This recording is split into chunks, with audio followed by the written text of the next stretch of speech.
वतन के नाम ईद में दाखिल हजारों लावारिस बेसहारा यतीमों मस्तानों की कफालत खुदा मुआवजा और वतन के लिए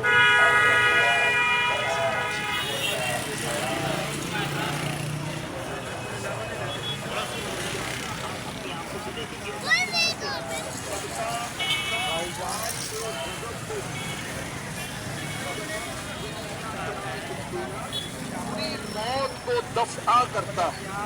सदका बुराई के 70 दरवाजे बंद कर देता है। सदका गुनाहों को मिटा देता है, जैसे पानी आग को बुझा देता है।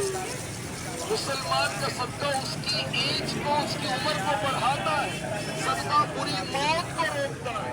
सदका 70 किस्म की बलाओं को रोक देता है।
बेटा या आगे चलो या हमारे साथ चलो या आगे चाचू है वो